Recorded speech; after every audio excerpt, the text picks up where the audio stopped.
Have you failed at anything in your life? Great, then this podcast is for you.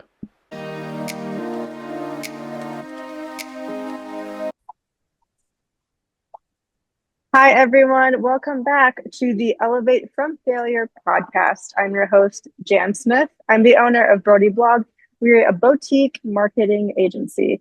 I'm here with Crystal, who I met on, was it a life coaching community? Is that correct?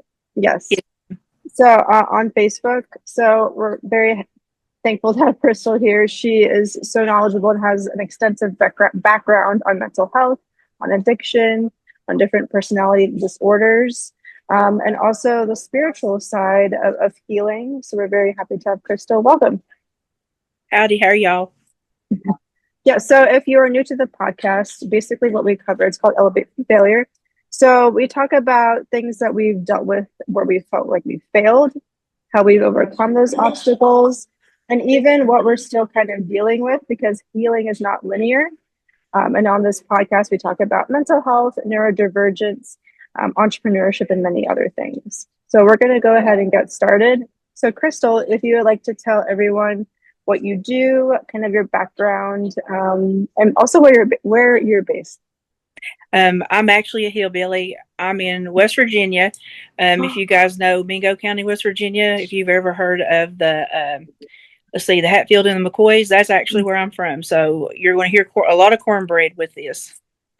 Do you know your heritage? Like ancestry? Yes, I'm actually Irish and Cherokee.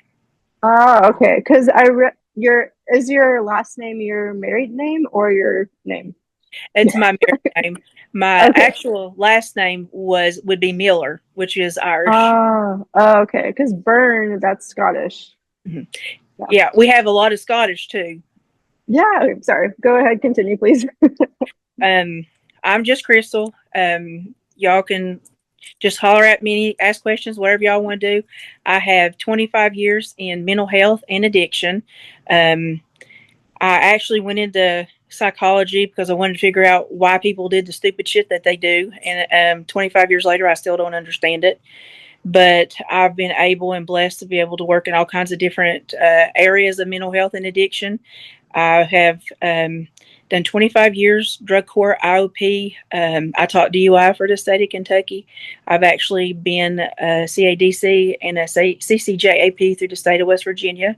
And I've done a licensed social worker for a little while. I've worked in rehabs, methadone. I've worked inpatient psych, outpatient mental health. I've worked with perpetrators, kids, victims. My favorite things to work with is trauma and domestic violence and personality disorders.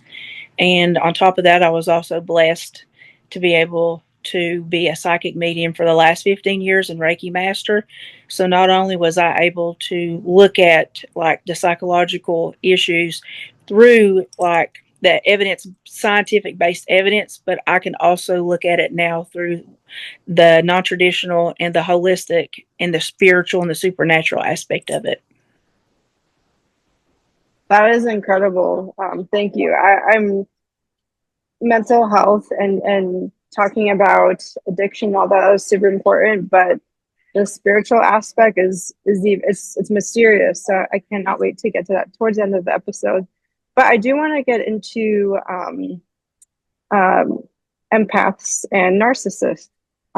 So if you can please kind of tell everyone the difference between an empath, a narcissist, and even an alchemist. Empaths are created by narcissists, and a lot of people don't actually know that the trauma that we go through, because I'm going to actually hit some of the spiritual aspects of this because you actually have to understand how these things are created. But empathy is created through trauma, and trauma is created by narcissists, personality disorders. What happens is, like, I'm pretty sure that you have a lot of listeners that grew up in a traumatic household and they learned how to walk on eggshells. They learned how to be hypersensitive and hypervigilant of anything that was all the mood shifts and the things that was happening in the home because they learned very quickly that if they were able to read the energy of the room, the home, or the people that they had to deal with on a daily basis, they were safer. So what actually happens is this creates it gets the wiring in the brain, like it just sends it into an overload. And the next thing you know, you've got somebody like when they get older, they don't understand what's happening, but they have like all of this empathy and all of these spiritual gifts, and they don't know where it comes from. And a lot of times society demonizes the people for what trauma has caused. It's a, I'm having a brain fart moment. It's normal to have these capabilities, and we were supposed to have these capabilities, but not through trauma. And narcissistic personality disorder is like if number one, if you want to know if you're a narcissist, if you say, "Am I a narcissist?" You're not a narcissist. You're too self-aware then, yeah? Yes, because you understand, because like I can tell you from experience and clinical experience, all the narcissists that I've had to deal with never asked me if they were narcissistic. They always walked in and said, "I'm not crazy." Yeah, it's not me, it's them. Yeah. Yes. So if you're asking if you're a narcissist, tree. yes, you're not a narcissist. You're okay. You're good. What else would you like to know? Yes, so thank you for clarifying that. Oh, and can you also clarify what an alchemist is? We won't go over that here, but I think it's good for people to know. To my understanding of what alchemy is, my personal experience with alchemy is turning the pain into like healing and going through. You have to feel everything to heal it. I'm not sure what you're looking for with alchemy, but this is what my understanding of personal alchemy is like going through all the trauma and then using it to be able to go out and to help other people and bring good things into your life, and not allowing that trauma and that person, those people, to destroy your inner child. Yeah, thank you. So I do want to go over and dive a little bit into addiction and what that can look like for empaths typically, and also narcissists. From what I know of, I'm an empath as well. I've dealt with narcs most of my life, so followed my whole life. From what I've learned, and also I'm neurodivergent, I have ADHD. So I've learned to accept that we have addictions. My addiction is caffeine. At one point, it was other things. It was, things that weren't as wholesome as that, even though that could also be bad. So what does addiction look like for an empath, and maybe kind of the shame aspect? What does addiction look like for a narcissist who maybe, I don't know if they kind of like get off easier? That's kind of my impression. Well, I will start by telling you that neurodivergence is actually a fragmented soul. It's the pieces of your soul that the people have kind of stole, the narcissist, the people, every time that they have traumatized you, shocked you into a state of trauma, that's little bits of your soul that has kind of just flittered off. So a lot of people don't understand that is what causes neurodivergence, and it can be fixed. It can be, we just have to get you somewhere and with somebody that does like a soul retrieval type thing. I have not been able to achieve that yet, but like I'm pretty sure there's a lot of people out there that could do that. But a lot of people do not understand about addiction is trauma is the gateway drug of addiction. Nobody wakes up and says, "Ooh, I'm going to go get blowed out of the creek. Let's go do 50 pills to where we can't eat, our stomach's full." They don't say that. Like, nobody does that. The fact of the matter is trauma is a gateway drug. Trauma is what causes people to become addicted, because they are looking for something to heal. Mm-hmm. Like all of the things that they have had to deal with in their childhood. And it's a shame because you have so many stigma and stereotypes on people who are addicts, but nobody wants to deal with the trauma that has caused them to become addicts. And the only thing that like people are looking for that are addicted is they're looking for like to belong. They're looking to be seen, to be heard, to be valued. They're looking for that sense of community. And until we deal with the trauma that causes these people that have these addictions, they're never going to beat the addiction. We have to feel the trauma to heal it, to get the substance abuse and the addiction to dissolve or to be taken care of. Like, I'm not sure if you know about like the rat part studies and things like that. And a lot of places are decriminalizing addiction because it's not a criminal. It's a traumatic, it's a mental health issue. Mm. And I've lost my train of thought. Can you kind of guide me back? There's just so much to cover that there's like my mind's going 1,000 miles an hour. And that's my ADHD from like all of the trauma of my life. And I do apologize, but this is what it looks like to kind of fail and try to come back. Sometimes you kind of just like get excited and forget what you're talking about. Wait 1 second. I need to get my stuff. I'm gonna pause the recording.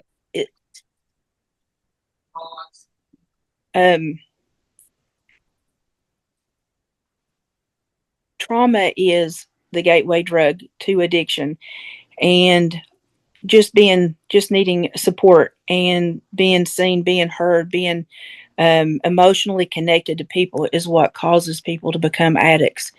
And a lot of people want to criminalize that, but they, it's not a criminalized. And I think it was Sweden or somewhere a long time ago that I was reading that they have decriminalized addiction, and they are now starting to put people who suffer from addiction in like places with the states or whatever that they call it in that country, to where like they can be mentored and learn trades where they can take care of themselves.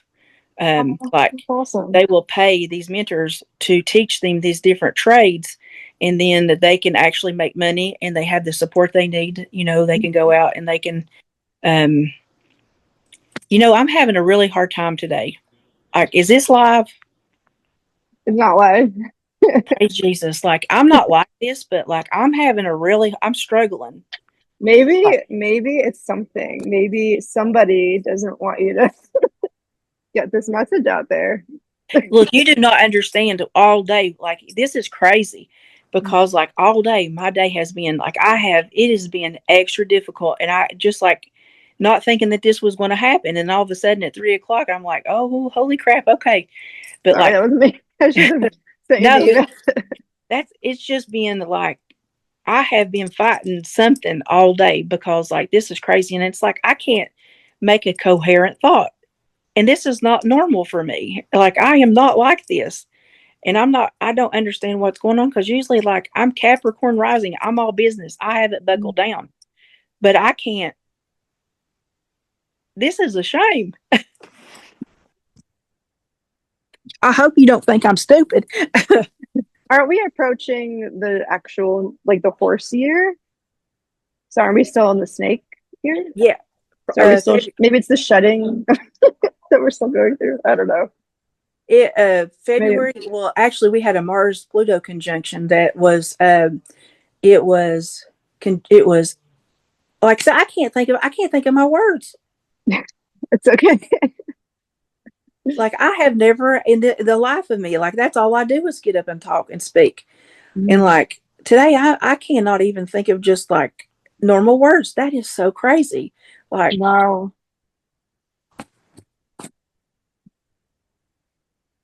Okay, I'm going to take a breath. Okay. And can we start over? We can dive into the next bit, which now my mind is going. The spiritual aspect of empaths and narcissists, and I can talk about, I don't know what's going on, but I can talk about like how I felt like when I'm not even like, I'll just, is that okay? So, yeah, you're doing the same thing I'm doing now. I think we're still recording too. Okay, so what was you talking about alchemy? Because I'm not sure. I've never heard that with narcissists and empaths before. Kind of what you said, how like turning. So, from what I understand, the alchemist has healed most of their trauma. They're an empath who's healed most of their trauma, and they can heal others. Yes. Okay. Right. I understood. See, if I would have known that, I would have known better how to. But I felt like that's what I think got me kind of flustered, because I felt like I was like flapping around out there, but I wasn't for sure, because I've never actually heard like the alchemist used with trauma. Oh, cool. Usually I'm the one who's learning. Like I'm not a counselor or therapist. So that feels good that I know something. But you're doing good. So no worries. Okay. Um, I'm going to just look down, and I'm going to, you want to pause for a sec? okay. Lord, I'm not sure what's happening, but I ask that you bring my thoughts back to me, and you clear the heavens above me, and you clear the air and the space around me so I can hear, and you can guide me on what I need to say and get this out clearly and concisely for this lady, so she can get this out and she can be able to help people heal and to recognize these people. Because I'm really thinking that I'm being sabotaged by things that do not want people to be able to recognize narcissistic personality disorders. And I ask this in Jesus' name. Thank you. Amen. Thank Okay. you. Now, Okay. let me go. I'm trying to think of a way I can get in to where I can get where I need to be to answer the questions that you need. Okay. Well, what I can do is kind of preface it with like, this is what I think, and then you can um, add your expertise. Okay, that works. Okay. Okay. Cool. Okay. So we're going to stay on the discussion about narcissism, and I'm going to share something a little bit personal. So when I've lived with narcissists, and one in particular that I have in my mind, I don't even need to be in the same room as this person. I could be just in the same building or same house, whatever. I can literally be on the third floor. The person could be on the bottom floor. And I feel this person's energy. And the energy is not good. It's quite, the best way I can describe it is black. It's weird. Or like a dark cloud, as like the nicer way of saying it.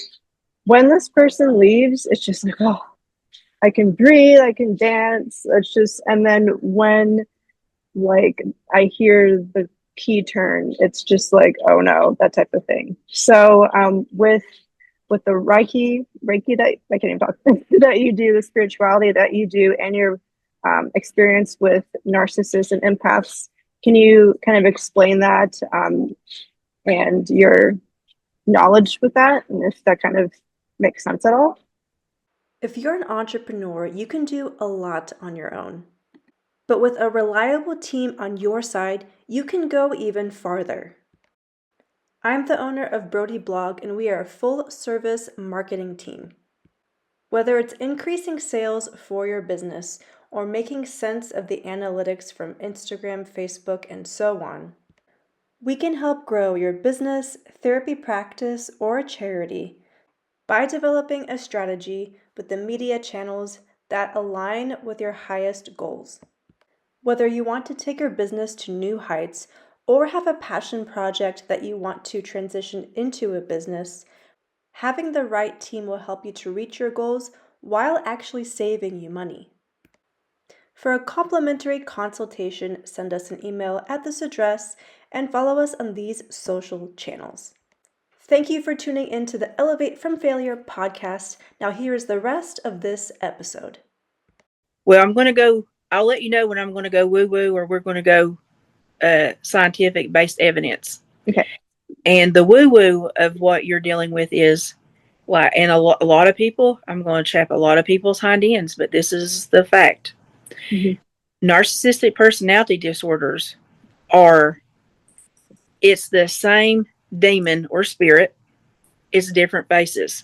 Because if you look at narcissism, Mm-hmm. it is the same script. It's different faces. It is the same behaviors for Mm-hmm. each person, but it's a Yeah. different face. Like any narcissist that you know, it is the exact same toxic behavior pattern that is like coming directly off of a script. And it's the same words It's the same spirit, different face. And what you are feeling is that spirit, which is an entity. It is a psychic vampire. I'm not sure if you know what psychic vampirism is, but narcissists are psychic vampires. They are predators. What they do is they find people who are empaths, and we are the buffets. They use us. They drain us dry. They will provoke bad feelings and cause us to act out, or cause us to emotionally to explode, or they cause emotional harm, because every time they poke us and they cause trauma to us, that they are getting what's called loosh out of us. They are getting our soul essence, is what they are feeding off of. And that's why you are so tired once these people leave. And that's why they look for people who are high in empathy, because they know that we are the light and we are the food that they need. Does that make sense? Yeah. Like psychic vampirism. And the sad part about that is a lot of narcissists know exactly what they're doing, but there are people out there too that are unaware that they are draining other people's energy because they do not know how to run their own energy. But narcissists, it is done insidiously, and they will cause reactive abuse out of you, because the bigger explosion or reaction that they get out of you, the more of your life essence that they are actually pulling from you at a shot. If you can imagine, taking a big huff off of a vape. Yeah. Whew. That's scary. So do they do they occupy a person? Is that what they're doing? Well,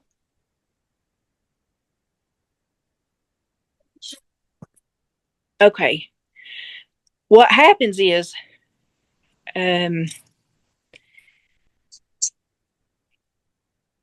they allow things in that normal people and empath. Okay. I swear. Okay. Can I just start from, I'm going to start, I think if I start from the beginning, I'm going to just start from the beginning, and I'm going to give you, because I think that's what's happening to me is you're asking questions, but there's so much that needs a background to go back to get you the question, if that makes sense. Yeah. Like, you can answer questions, but you're not getting the full actual picture of what a narcissist is until you actually understand how they were created, if that makes sense. Yeah. Okay. So can you ask me how they're created? Okay. All right, Crystal, how is a narcissist created? What happens to create a person that is a narcissist is, and this is something that you can research on your own, and any person that's trauma informed or knows about personality disorders and who have done a lot of research through the supernatural aspect of it and the psychological aspect of it. What happens is there are women who wind up with bad partners that are toxic, and they are mean to them. And these partners are not healthy partners. And instead of leaving, these women will stay with these toxic partners. And what happens is they learn to hate women. These women hate women. They hate women that are taken care of. They hate women that men care for and spoil. They learn to absolutely just have a hatred for women because they choose to stay in a toxic relationship. So what happens, these women will wind up having a son, and as the son grows, these women will substitute this son for a surrogate partner. And what happens is they become emotionally enmeshed, is what it's called. But really, what it is this emotional incest with these boys. And the women will actually use them and pretty much teach them to hate women because they hate women so bad. So these little boys will grow up with this hatred in their heart, and they learn to see women as nothing but human. They're not human. Like they're Okay. just something that they can use to actually gratify themselves, instant gratification. And that's all they see themselves. That's all they see the women as, is like a toaster, something that they can use. They're a tool. They're not a person. They're not a human. They don't have wants or feelings because their mother has took up for them, and they did not get the nurturing and they did not get the love and the kindness that they needed from their mothers. They got the cold, calculating woman who was always playing mind games, if that makes sense. Yeah, So what okay. happened? Pardon? No, I just said okay. Yeah, that's what happens. So these men grow up and they hate women. So what Okay. happens is they're looking for women and they want women, but they want to use women and they don't want to be able to have to put any effort or anything into women back. They just want to be able to take. And what happens is eventually they will use women or the woman that they choose to get with as a punching bag. They use them as a psychological punching bag to try to destroy their mother. They use these women, they tear them down, they tear these women down, they destroy these women instead of actually going for the mother. And that's the insidiousness of this. The hate is put, and it's almost like a spirit is transferred from the mother to this son. And there is nothing but rage and contempt. And a lot of times when you're an empath, empathy is created from narcissism and the trauma that narcissism causes. The contempt that the narcissist continually hits the child or the person with is what actually will murder the soul of the empath, because the contempt that the narcissist has, when the contempt is sent forward to the empath, like it leaves a hole in the aura of the empath. And when a person or a woman stays in a narcissistic relationship long enough, after so much contempt, you start getting into when, like the books, When the Body Says No by Gabor Mate, you start getting into The Body Keeps Score. And that's where you see the insidiousness of narcissism, is because these people's, their whole goal is to destroy the light in you that they do not have. They want to snuff the light. They want to put you out because they can't have what you have. Wow. Whew. Man. So can narcissism come in like little, what's the word? Passive aggression and little digs over time? We call that emotional sniping. Okay. That's what we call that. It's called Like knocking you down just to peg, but gradually. Yes, that's humbling, and emotional swiping is what we call it. And people that are toxic, whether they're narcissistic personality disorder or not, they love emotional swiping or sniping and passive aggressiveness, because that's what they're trying to hit you with those. And you got to remember, like, now supernaturally, every one of those little darts, those fiery darts they're sending is sticking in your aura, and it's harming your soul. Like, this is how people murder people's souls. And they do this on purpose because they want to humble you, because they feel that they're superior to you. They want to hurt you and to harm you and to make you feel bad. That's why a lot of times you'll see narcissists, what they will do is, like, they destroy your holidays. They destroy your birthdays. They don't buy gifts, or they refuse to wish you happy birthday, or little things that make you happy. They will do anything they can to just actually cause emotional harm, because at that moment, you have to take under consideration that these people are insecure, highly insecure. They are highly codependent, but they do not want anybody to know that they are the ones that are insecure and codependent. And every time they hit you with one of those emotional snipes, it gives them power and makes them feel powerful, and it makes them feel like they're in control because they can control your emotions.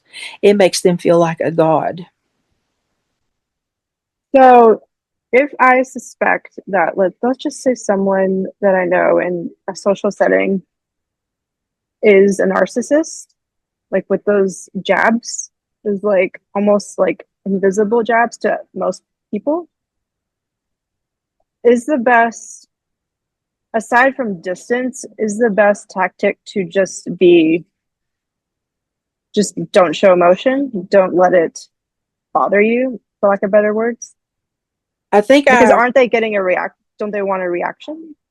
I think I heard you reference dog whistling is another form that we call, and that is like the things that happened, like when you are in a narcissistic relationship, there are those little things that's done in public settings or online where people can see it.